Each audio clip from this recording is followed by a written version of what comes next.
ये है C1 long answer questions, panorama 2 part 2 panorama page 31। अब देखिए क्वेश्चन 1 क्या है। What did the narrator do with the wounded squirrel.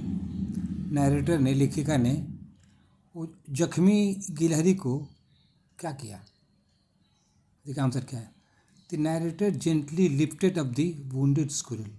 Narrator ने, लेखिका ने बहुत आहिस्ता से, धीरे से उठा लिया जख्मी गिलहरी को।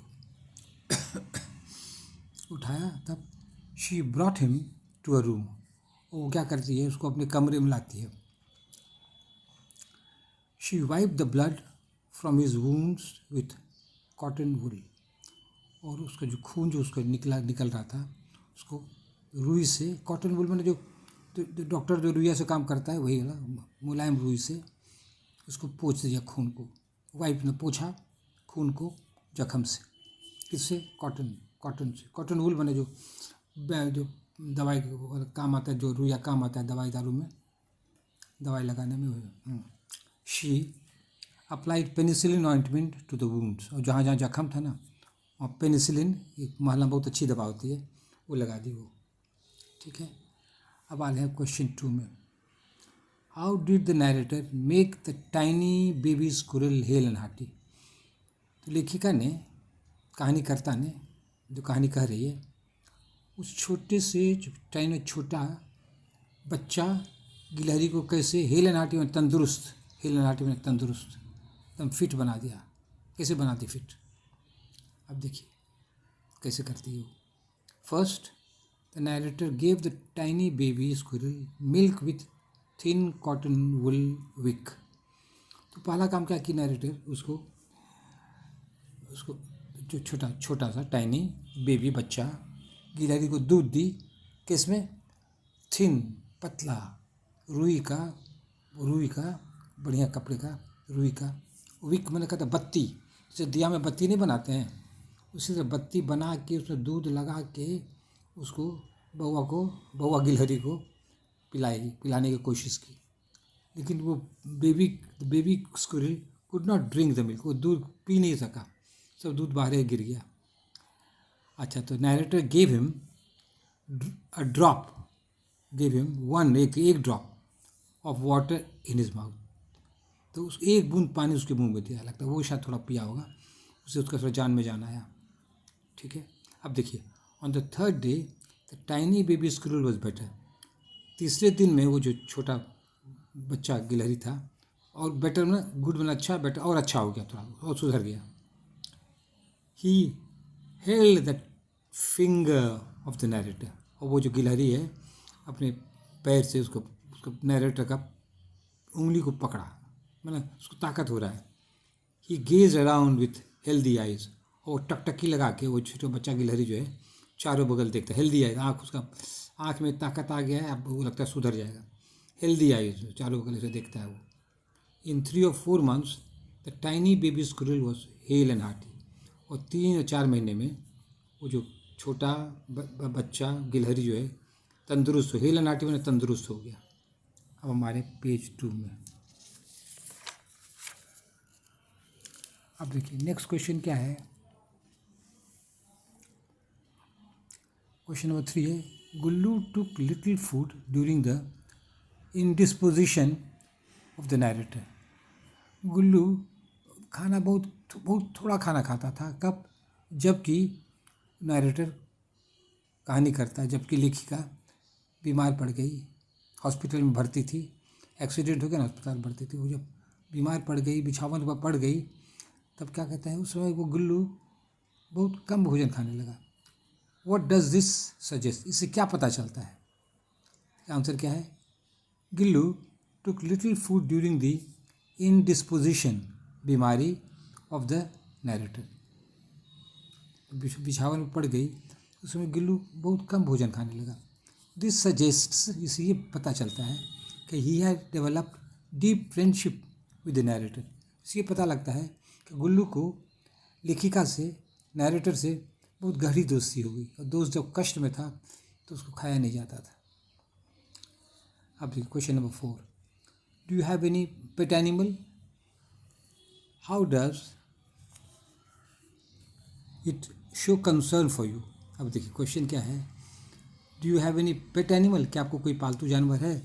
How does it show concern, आपके लिए वो कैसे मतलब दोस्ती दिखाता है, आपके लिए कैसे वो चिंता, आपके लिए कैसे चिंता करता है, आपके लिए कैसे आपको कैसे वो सहयोग करता है?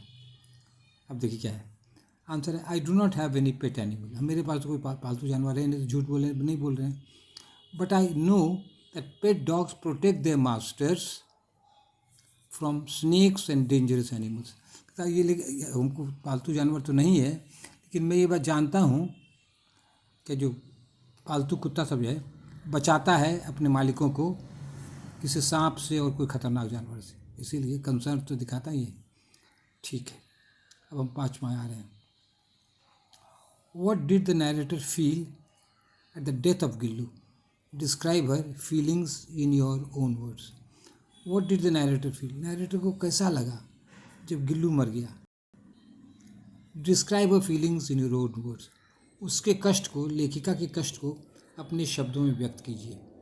आंसर है, at the death of Gillu the narrator felt great pen, को बहुत दर्द हुआ।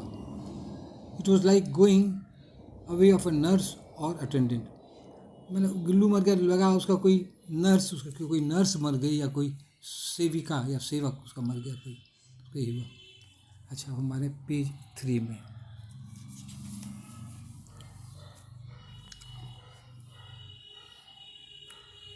क्वेश्चन नंबर 6 है ये, in what condition did the narrator find Gillu? What did she do with it? What would you do in a similar situation? अब question ये है कि नैरेटर जो है गिल्लू को किस परिस्थिति में पाई, इन वॉट कंडीशन, किस परिस्थिति में नैरेटर पाई गिल्लू को।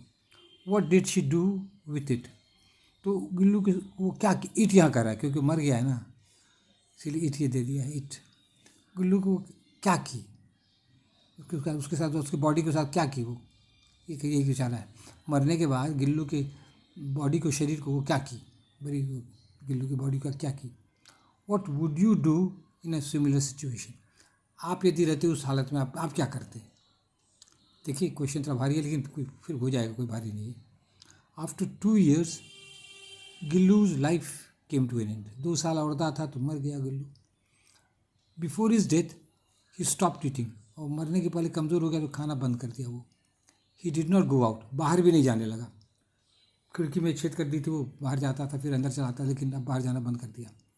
Eight night he came to the narrator's bed from the swing, और झूला उसका घर था, लेकिन वहाँ से वो नीचे उतर कर नैरेटर के बिछावन में चला आता था। उसको लग रहा था अब मरेंगे हम। ही क्लच्ड हर फिंगर्स, और उसके उंगली से वो एकदम लिप उसके एकदम सट जाता था वो, clutched her fingers with his icy claw, उसका जो नाखून जो था उससे वो पकड़ लेता था नैरेटर की उंगली को। He died early in the morning, और सुबह होते होते वो मर गया बेचारा। अब देखिए, the narrator buried the dead Gillu under a Sanjuhi creeper. Sanjuhi creeper फूल का है, ये क्रीपर लत, संजूही लत के नीचे गिल्लू को गाड़ दी। द नैरेटर बेरिड में गाड़ दी the dead Gillu under a Sanjuhi creeper, because का है, because he love the creeper most, क्योंकि उसको ये क्रीपर सबसे ज़्यादा पसंद था, उसी पर वो ज़्यादा खेलता उछलता होगा, इसीलिए उसी के नीचे वो गाड़ दी। The narrator has the hope that one day Gillu will come back to her in the shape of a tiny yellow juhi flower, और ये क्या कहते हैं, लेखिका ये आशा रखती है कि एक दिन जो है ना, क्या कहते हैं, गिल्लू वापस आ जाएगा, किसमें, एक किसके रूप में, एक छोटा सा पीला जूही फूल के रूप में वापस आ जाएगा। ये कल्पना है, कवि का कल्पना है ये। ठीक है, ठीक है। और क्या कहते हैं, अब ये लास्ट पार्ट है क्वेश्चन का। इन अ सिमिलर सिचुएशन, इस परिस्थिति में, I would have done the same thing that the narrator did. इस परिस्थिति में मेरे साथ ये घटना घटती तो हम भी वही काम करते जो कि लेखिका ने किया, जो कि नैरेटर ने किया। That's all. Thank you.